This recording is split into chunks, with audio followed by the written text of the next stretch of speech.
Ryan Borgward vivait un mensonge. Le 11 août 2024, ce père de 3 enfants âgé de 44 ans embrassa sa femme, Emily, dans leur maison de Watertown, dans le Wisconsin. Il chargea son kayak sur son camion et lui dit qu'il allait pêcher à Green Lake. Ce fut la dernière fois qu'elle vit son mari. Avec 72 mètres de profondeur, Green Lake est le lac le plus profond du Wisconsin. Parfait pour la pêche, parfait pour réfléchir, parfait pour disparaître. Ryan mit son kayak à l'eau depuis la rampe de mise à l'eau vers 22h30. L'eau était calme. Les autres bateaux avaient déjà quitté le lac. Il était seul sur cette vaste étendue. Mais à 22h45, il envoya un message à Emily. « Je rame vers la rive ». Ce SMS entra les enquêteurs pendant des mois. Emily se réveilla dans un lit vide. Elle appela son mari. Messagerie directe. Au matin, la panique la gagna. Elle appela le 911. Les shérifs accoururent à Green Lake. Ils retrouvèrent le camion de Ryan garé sur le parking, vide. Puis, ils virent une image glaçante. Son kayak flottait, retourné, sur la partie la plus profonde du lac. Sur le rivage, gisait son gilet de sauvetage, sa boîte de pêche, son portefeuille et ses clés. Tout ce dont Ryan aurait eu besoin pour survivre. Tout, sauf lui. En quelques heures, Green Lake devint le théâtre d'une véritable opération de sauvetage. Des plongeurs fouillèrent les profondeurs obscures. Des bateaux sonars ratissèrent de la surface. Des drones équipés de caméras thermiques vrombissaient au-dessus de l'eau. La communauté se rassembla autour d'Emily et de ses 3 enfants adolescents. Des bénévoles affluèrent en masse. Une organisation, Bruce's Legacy, prit la tête des recherches. Son fondateur, Keith Cormican, passa 28 jours consécutifs sur le lac. Chaque matin, il lançait son bateau.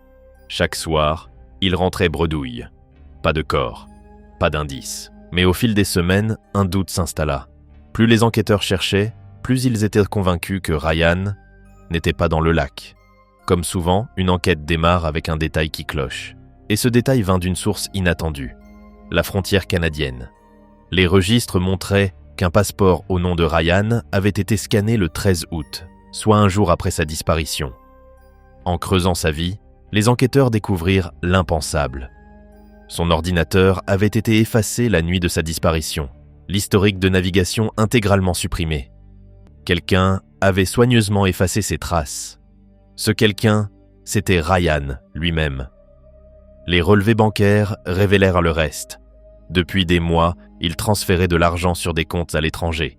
Il achetait des cartes cadeaux aériennes sous de faux noms. Il avait même obtenu un second passeport sans prévenir sa famille. Puis, une découverte changea tout. En janvier 2024, Ryan avait contracté une assurance vie de 375 000 $, bien plus que ce que sa petite entreprise d'ébénisterie n'avait jamais généré. En parallèle, des échanges en ligne révélèrent qu'il entretenait une relation avec une femme en Ouzbékistan. Longs échanges, messages privés, projets communs. Le shérif Mark Podle finit par annoncer ce que tout le monde redoutait. Au vu de ces nouvelles preuves, nous sommes sûrs que Ryan n'est pas dans notre lac. La noyade avait été mise en scène. Le père de famille avait simulé sa propre mort. Le 8 novembre 2024, 54 jours après sa disparition, le shérif convoqua une conférence de presse. La communauté s'attendait à l'annonce de la découverte d'un corps. Mais Podle lâcha une bombe. Ryan Borgward est vivant. La salle explosa. Les journalistes hurlèrent des questions. Podle demanda le silence, puis lança un appel. « Ryan, si tu vois ceci, contacte-nous. Ou contacte ta famille. Nous comprenons que des choses peuvent arriver. Mais tes enfants veulent leur papa. » 3 jours plus tard, le contact fut établi, par l'intermédiaire d'un homme russophone. Ryan envoya une vidéo de quelque part en Europe de l'Est. Le clip dura 24 secondes. On y voyait Ryan, calme, assis dans un petit appartement. « Bonsoir, c'est Ryan Borgward. Aujourd'hui, nous sommes le 11 novembre. Il est environ 10 heures chez vous. Je suis dans mon appartement. Je suis en sécurité. Pas de problème. » Puis, il expliqua aux enquêteurs comment il avait orchestré sa disparition. Le plan était minutieusement préparé. Avant son dernier voyage en kayak, il avait dissimulé un vélo électrique près de la rampe de mise à l'eau. Dans son kayak se cachait un petit radeau gonflable. Arrivé au large, il avait volontairement renversé son kayak, jeté son téléphone dans le lac, puis embarqué dans le radeau. Dans l'obscurité, il avait pagayé jusqu'à la rive. Ensuite, il avait pédalé toute la nuit, parcourant près de 120 km jusqu'à Madison. De là, il avait pris des bus vers le nord jusqu'à Detroit, puis traversé la frontière canadienne avec son passeport secret. Enfin, il avait pris l'avion pour l'Europe. Pendant tout ce temps, sa famille le croyait mort. Ses enfants préparèrent son enterrement. Ryan pensait que les recherches dureraient 2 semaines au maximum. Il a choisi le mauvais shérif et le mauvais service, dira Podle. Pendant que Ryan commençait une nouvelle vie à l'étranger, les factures s'accumulaient dans le Wisconsin. Les recherches avaient coûté près de 40 000 $ aux contribuables. Des plongeurs bénévoles avaient risqué leur vie pour un corps qui n'existait pas. Mais le prix le plus lourd fut celui de sa famille. Emily et ses enfants vivaient ce que le shérif Podle appela un choc émotionnel violent. D'abord le deuil d'un mari et d'un père, puis la découverte d'un abandon volontaire. En décembre, Emily prit la seule décision possible. Elle demanda le divorce, citant un mariage irrémédiablement brisé.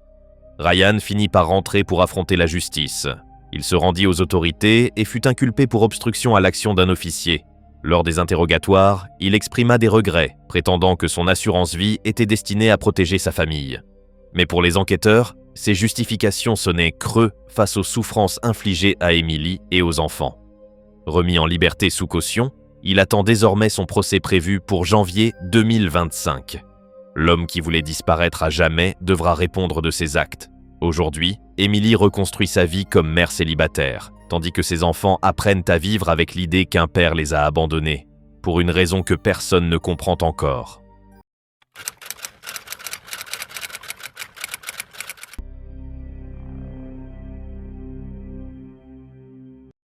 Le 26 septembre 2020, tôt le matin, au large de la côte de Puerto Colombia, 2 pêcheurs locaux scrutent l'océan calme à la recherche d'une bonne prise.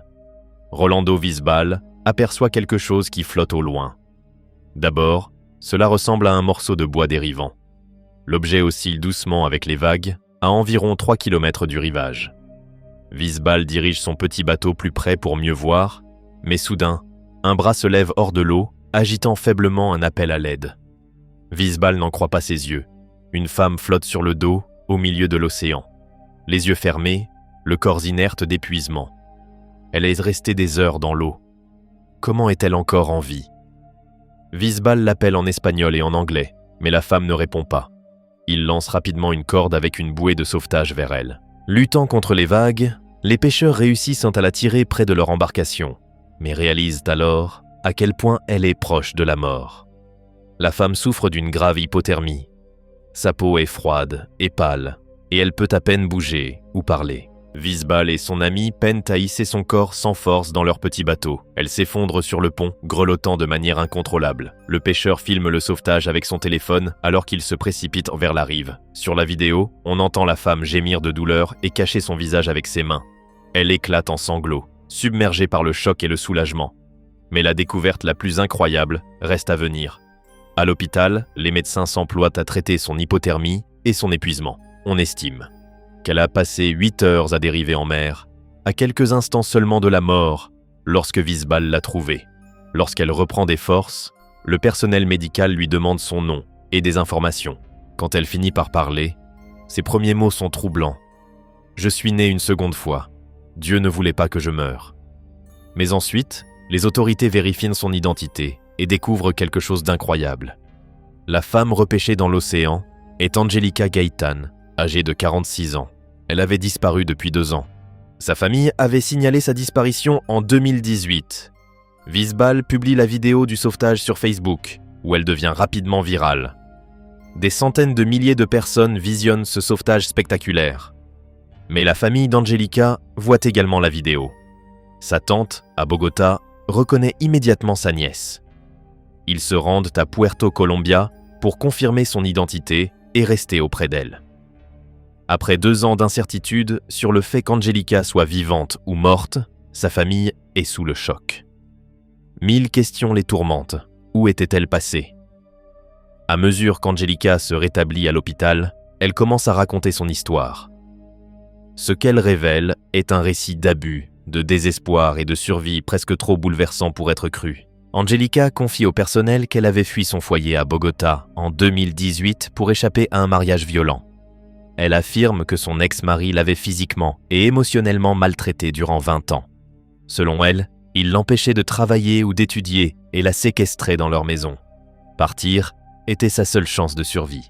Elle a erré dans les rues pendant 6 mois. Finalement, elle est arrivée à Barranquilla, sur la côte colombienne, où elle a trouvé refuge dans un centre d'accueil pour victimes de violences conjugales. Mais en 2020, quelque chose s'est mal passé au sein du refuge. Angélica dit avoir été contrainte de partir pour des raisons indépendantes de sa volonté. Redevenue sans abri, elle est tombée dans un profond désespoir. Le 25 septembre, la veille de son sauvetage, elle a atteint son point de rupture. Angélica est allée à la plage de Puerto Colombia et est restée assise des heures face à l'océan. Dans son état de détresse, l'immensité de la mer lui a semblé une échappatoire à sa douleur. Mais sa famille remet en question une partie de son récit. Quand les proches d'Angélica la retrouvent à l'hôpital, ils sont fous de joie. Sa fille, Paula, n'avait pas vu sa mère depuis plus de 2 ans. La famille la croyait morte. Pourtant, ils peinent à comprendre ce qui s'est réellement passé. Paula se souvient du jour de la disparition de sa mère autrement. Angélica ne s'est pas enfuie d'une relation abusive, dit-elle. Elle a simplement disparu du domicile familial, sans explication. Personne ne savait pourquoi, ni où elle était partie. La famille avait cherché des réponses depuis ce jour. Au début de 2020, ils avaient eu le premier indice qu'Angélica était encore vivante. Son ex-mari avait reçu une notification selon laquelle elle avait pris rendez-vous chez un psychologue à Barranquilla. La famille avait tenté de la rejoindre ce jour-là, mais elle avait déjà disparu avant qu'ils ne puissent la voir. Aujourd'hui, en entendant Angélica parler de violences conjugales, sa famille exprime des doutes. Ils pensent qu'elle souffrait plutôt de troubles mentaux au moment de sa disparition. Paula raconte que sa mère avait développé une intense paranoïa et des crises de panique. Elle voyait des voitures luxueuses et criait qu'on venait la chercher, dit-elle. Angélica se couvrait la tête de peur, convaincue que des hommes dangereux la poursuivaient. Sa famille ignorait ce qui avait provoqué une telle terreur. Ils soupçonnent qu'un traumatisme ait eu lieu pendant ces 2 années d'absence.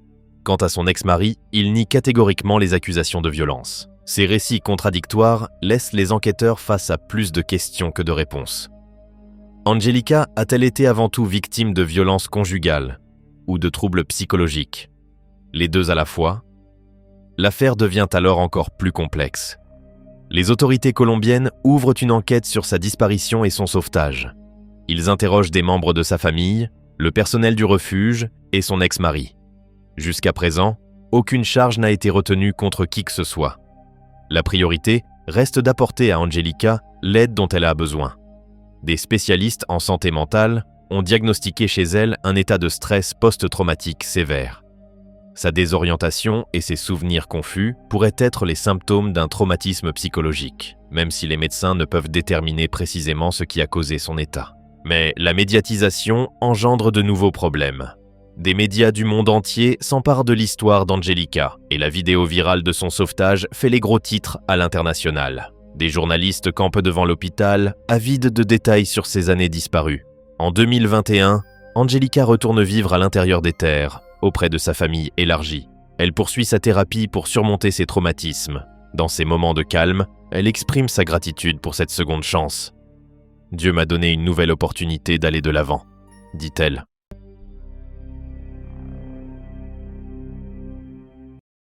Le soir du 7 décembre 2000, Trevor Dilley s'était rendu à la fête de Noël de son entreprise dans une boîte de nuit proche de la Bank of Ireland, à Dublin, où il travaillait depuis environ 1 an au service informatique. En quittant la fête vers 3h30 du matin, Trevor ne parvint pas à trouver de taxi à cause d'une grève massive des chauffeurs, et il n'eut d'autre choix que de rentrer à pied par un quartier tristement réputé pour sa criminalité et ses violences de gang.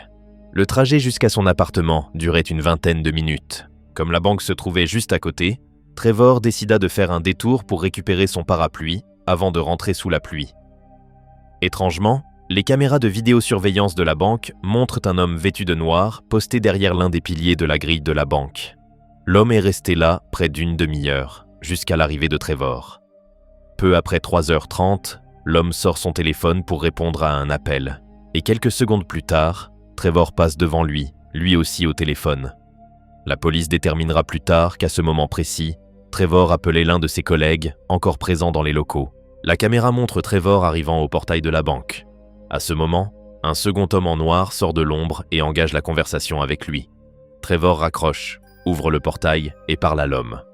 Rien ne laisse penser qu'ils se connaissent, mais Trevor ne semble ni effrayé ni méfiant. L'homme reste près de la grille, tandis que Trevor entre dans la banque. Quelques minutes plus tard, l'homme s'éloigne et disparaît hors du champ. À l'intérieur, Trevor prend une tasse de thé avec son collègue et discute un peu de la soirée. Trevor se connecte brièvement à son ordinateur de travail, puis quitte les locaux vers 4 heures du matin. On le voit ressortir, ouvrir son parapluie et s'engager dans la rue pour rentrer chez lui. Il ne semble pas être suivi. Vers 4h06, il appelle un ami pour le rassurer et lui dire qu'il rentrait, mais comme celui-ci dormait, il lui laisse un message vocal. Ce sera le dernier signe de vie de Trevor Dilley. À 4h14, Trevor est aperçu passant devant un distributeur automatique à environ 15 minutes de marche de son appartement. Moins de 30 secondes plus tard, un homme en noir apparaît d'Anne-le-Champ, semblant suivre Trevor. 16 ans plus tard, en 2016, la police fait numériquement améliorer la vidéo et confirme que l'homme en noir vu à la banque était le même que celui qui suivait Trevor près du distributeur. Ce sont les dernières images connues de lui en vie. Lorsqu'il ne se présenta pas au travail le vendredi, ses collègues ne s'en inquiétèrent pas, pensant qu'il faisait comme d'autres encore fatigués de la fête. Mais le week-end passa sans qu'il ne donne signe de vie à ses amis ou à sa famille, et le lundi, son absence fut signalée comme une disparition. Ce sont ses amis, et non la police, qui parvinrent à obtenir la vidéo de surveillance, mais seulement 4 jours après sa disparition, ce qui fit perdre un temps précieux aux enquêteurs. À l'époque, les caméras enregistraient encore sur cassette VHS, souvent réutilisées, ce qui entraîna la perte d'éventuelles images supplémentaires de Trevor. Au fil des années, plusieurs théories émergèrent. Certains supposèrent qu'il était ivre et qu'il avait pu tomber dans une rivière et se noyer. Mais la police irlandaise fouilla tous les plans d'eau des environs, sans jamais retrouver trace de lui. La plupart des gens pensent que l'homme en noir aperçu dans les vidéos est lié à sa disparition, mais il n'a jamais été identifié.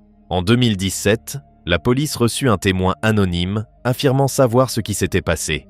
Selon lui, l'homme en noir était un membre de gang qui aurait assassiné Trevor après que celui-ci eut refusé de l'aider à pénétrer dans la Bank of Ireland. Trevor aurait ensuite été enterré dans un bois à quelques kilomètres de là. Pendant plusieurs semaines, une vingtaine de policiers et un chien spécialisé fouillèrent la zone, mais après 2 mois, les recherches furent abandonnées. Aujourd'hui, 23 ans après les faits, la disparition glaçante de Trevor Dilley reste une affaire non résolue et toujours active. Quant aux événements exacts de cette nuit-là, ils demeurent un mystère complet.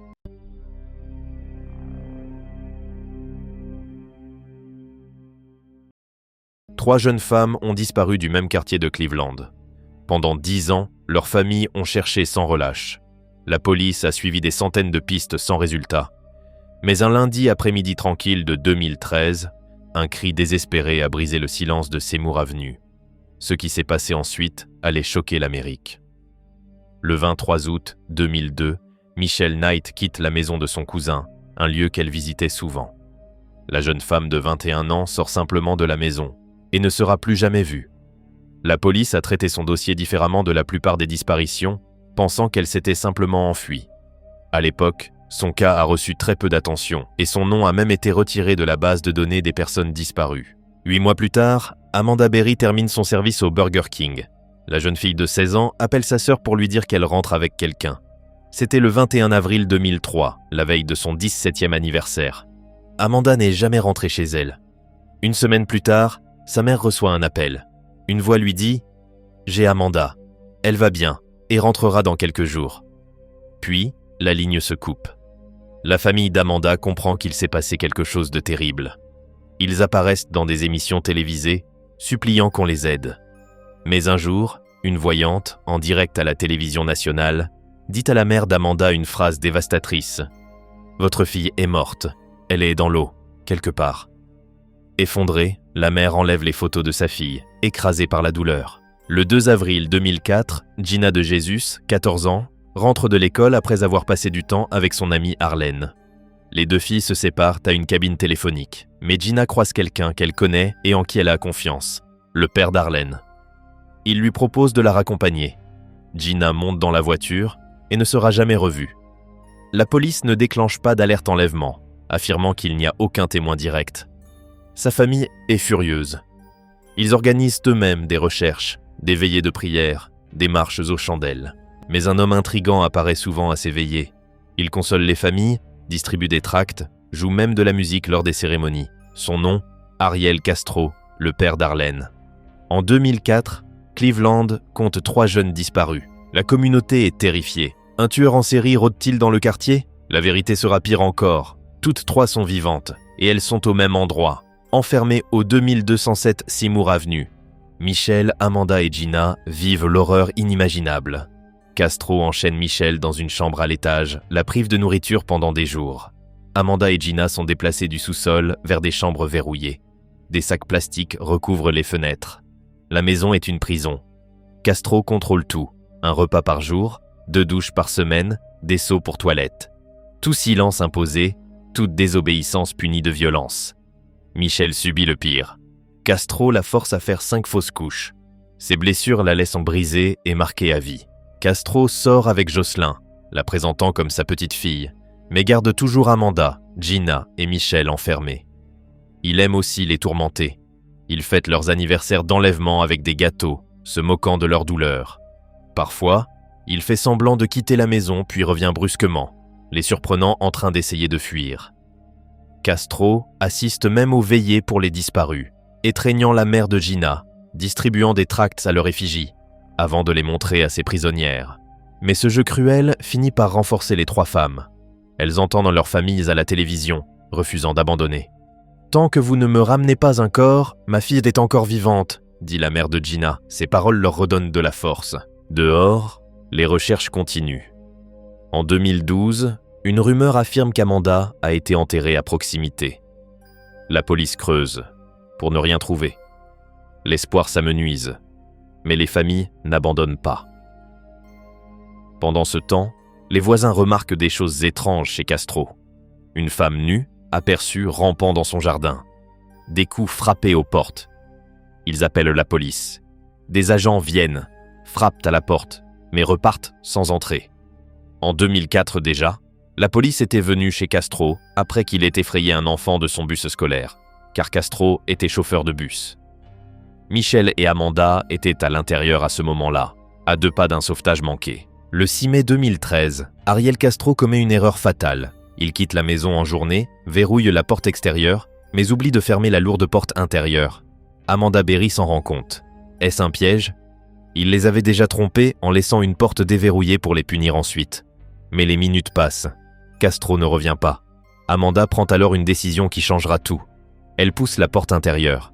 Une ouverture se forme, juste assez pour passer son bras. Et là, pour la première fois en 10 ans, elle crie. Charles Ramsey, un voisin, déjeune quand il entend l'agitation. Il sort et voit un bras qui s'agite par une petite ouverture de la porte. Une femme supplie à l'aide. Ramsey et un autre voisin brisent le panneau du bas. Amanda et sa fille de 6 ans rampent à l'extérieur. « Aidez-moi, je suis Amanda Berry. J'ai été kidnappée, disparue depuis 10 ans, dit-elle. Les sirènes envahissent Seymour Avenue. La police entre prudemment. Ils ne savent pas ce qu'ils vont découvrir. Soudain, 2 autres femmes sortent de l'ombre. Michelle Knight se jette dans les bras d'un policier en pleurs. « Vous m'avez sauvée. » Gina de Jésus apparaît d'une autre pièce, tremblante mais vivante. Ariel Castro est arrêté le soir même. Il plaidera coupable de 937 chefs d'accusation.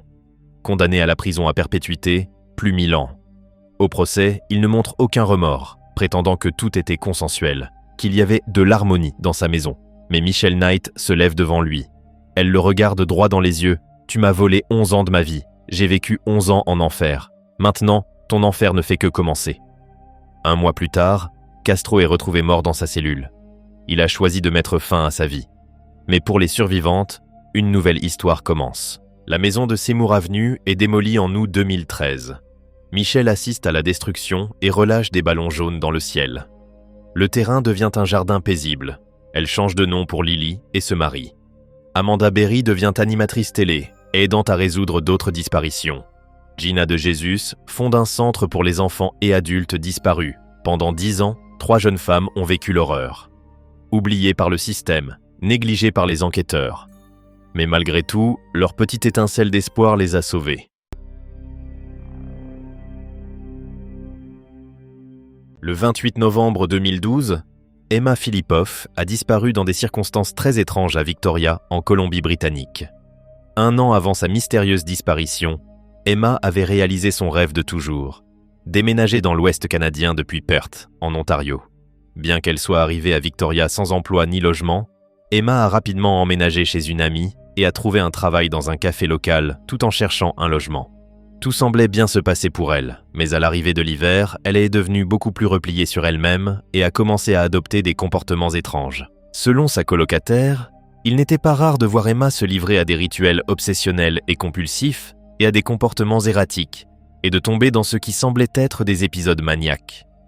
Quelques mois seulement après son arrivée à Victoria, Emma quitta brusquement l'appartement de son amie, démissionna de son travail au café et commença à vivre pratiquement où elle le pouvait. Elle séjourna dans un hôtel, campa dans les bois et dormit même sur des bateaux dans le port de Victoria pendant un certain temps. Au début de 2012, Emma vivait dans un refuge pour femmes à Victoria. Cet été-là, Emma décrocha un emploi saisonnier au Redfish Bluefish, un restaurant de fruits de mer populaire dans le port intérieur de Victoria, où elle sembla relativement heureuse pendant un temps. C'est également à cette époque qu'Emma acheta un van rouge Mazda MPV dans l'espoir de vivre en permanence sur la route et de voyager dans différentes villes des États-Unis, du Mexique et du Canada. Lorsqu'elle quitta son emploi saisonnier en octobre, elle assura à ses collègues qu'elle reviendrait au printemps. Malheureusement, ses problèmes de santé mentale l'empêchèrent d'atteindre la liberté qu'elle désirait tant. Son comportement devint de plus en plus erratique et imprévisible. Dans les mois précédant sa disparition, ses amis et certains membres du personnel du refuge pour femmes mentionnèrent qu'elle avait adopté un comportement paranoïaque à propos d'un homme non nommé avec lequel elle avait eu une relation lorsqu'elle était étudiante en école culinaire à Perth. Elle ne précisa jamais s'ils étaient restés en contact, mais cela semblait être l'une des causes de son comportement paranoïaque. Quelques semaines avant sa disparition, Emma eut un épisode où elle traîna les meubles du refuge pour femmes à travers la rue et affirma plus tard avoir entendu des voix venant des meubles lui ordonnant de le faire. À cette époque, elle donna et vendit également de nombreux effets personnels. Le 20 novembre, Emma fut vue sur les caméras de surveillance du MCA à Victoria. Dans cette étrange vidéo, on la voit entrer et sortir du bâtiment plusieurs fois en l'espace de 14 minutes. Certaines personnes ont spéculé qu'elle essayait peut-être de se cacher de quelqu'un, tandis que d'autres affirment qu'elle attendait probablement un transport et ne voulait pas rester tout le temps dehors dans le froid glacial. Mais aucune de ces théories n'a jamais été confirmée. 3 jours après cette vidéo, Emma eut une série de conversations émotionnelles au téléphone avec sa mère, au cours desquelles elle lui demanda de pouvoir revenir vivre avec elle à Perth. Sa mère accepta, mais s'inquiéta lorsqu'Emma changea plusieurs fois d'avis entre revenir à Perth ou rester à Victoria au cours de leur conversation. Le 28 novembre, la mère d'Emma découvrit qu'elle vivait dans un refuge pour femmes après avoir rappelé un numéro depuis lequel Emma avait appelé et avoir parlé à un membre du personnel. Inquiète pour sa fille, elle prit immédiatement un avion pour Victoria. Le même jour, vers 8h30, Emma fut capturée sur les caméras de surveillance entrant dans un 7-Eleven et achetant une carte prépayée de $200. Plus tard dans l'après-midi, elle retourna au 7-Eleven pour acheter un téléphone portable prépayé qu'elle n'activa jamais. La vidéo montre Emma regardant par la fenêtre à plusieurs reprises et hésitant avant de quitter le magasin, comme si elle essayait d'éviter quelqu'un à l'extérieur. Son comportement paranoïaque suggère qu'elle aurait pu être suivie ou menacée, mais cela n'a jamais été confirmé. Après avoir enfin quitté le 7-Eleven, elle retourna au refuge vers 18h pour découvrir que sa mère était en route pour venir la chercher. En apprenant la nouvelle d'un membre du personnel, elle sortit précipitamment par la porte d'entrée et prit un taxi pour l'aéroport. Quelques minutes plus tard, elle interrompit le trajet en disant au chauffeur qu'elle ne pouvait pas payer les $60, bien que des rapports indiquent qu'elle avait plus de $2000 sur elle à ce moment-là. Dennis Kay, une connaissance d'Emma, la rencontra plus tard à un passage piéton près de l'Empress Hotel vers 20h. Elle était pieds nus et, selon Dennis, semblait extrêmement agitée et refusa de traverser la rue. Son comportement paranoïaque amena Dennis à lui demander si elle était suivie, mais elle l'assura que non. Ne sachant que faire d'autre, Dennis appela la police pour signaler qu'une femme hébétée et en détresse marchait pieds nus devant l'Empress Hotel. Quelques minutes plus tard, la police de Victoria arriva et parla à Emma pendant 45 minutes. D'une manière ou d'une autre, les officiers décidèrent qu'elle ne représentait aucune menace pour elle-même ou pour autrui et la laissèrent repartir. Ce fut la dernière fois qu'Emma fut vue. 3 heures après sa dernière apparition, sa mère arriva au refuge pour la récupérer, mais Emma avait disparu. Après que sa mère l'ait signalée comme disparue, la recherche d'Emma Filipov commença. Le lendemain matin, les enquêteurs retrouvèrent le van rouge Mazda d'Emma dans le parking de l'hôtel Château Victoria, où elle avait payé pour le faire remorquer 3 jours avant sa disparition, le 25 novembre. À l'intérieur se trouvaient tous les effets personnels d'Emma, y compris son ordinateur portable, ses passeports, appellos et ses vêtements, ce qui indiquait qu'elle pourrait avoir prévu de revenir à Perth ou de fuir. Malheureusement, c'est à ce moment-là que l'affaire d'Emma se refroidit, à l'exception de quelques indices mystérieux. En 2014, un homme en chemise verte entra dans une supérette de Gastown, à environ 120 km au nord de Victoria. Selon le propriétaire du magasin, l'homme arracha un poster annonçant une récompense de 25 000 $ pour retrouver Emma, en disant que celle-ci n'était pas disparue. Il affirma qu'Emma était sa petite amie et qu'elle vivait avec lui, et qu'elle avait fui sa famille parce qu'elle la détestait. Bien que le propriétaire ait signalé cela à la police, l'homme n'a jamais été identifié. 4 ans plus tard, en 2018, presque 6 ans après la disparition d'Emma, un autre homme confirma l'avoir vue le matin suivant sa disparition, affirmant qu'il n'avait pas fait le lien jusqu'alors avec Emma. Selon lui, Emma se tenait au bord de la route, pieds nus et trempés, semblant nerveuse et paranoïaque, et lui demanda un transport. Elle prétendait se rendre chez une amie à Colwood, près de Victoria. L'homme lui répondit qu'il ne pouvait pas l'emmener si loin, mais la conduisit sur quelques kilomètres et la laissa à une station-service proche. Après cela, personne ne revit jamais Emma. Étrangement, l'identité de l'amie qu'Emma disait vouloir visiter reste un mystère. Bien que la mère d'Emma ait cherché sans relâche sa fille pendant plusieurs années, la cause de sa disparition demeure inconnue. Certains pensent qu'elle aurait pu être victime de l'homme dont elle avait parlé à Perth, bien que la police l'ait interrogée et finalement innocentée. Une autre possibilité est qu'elle ait été enlevée par l'homme en chemise verte vu sur les images. En raison de l'état mental d'Emma dans les semaines précédant sa disparition, d'autres pensent que ses problèmes de santé mentale ont pu prendre le dessus. 11 ans plus tard, la police ignore encore si Emma a quitté l'île ou si elle est toujours quelque part.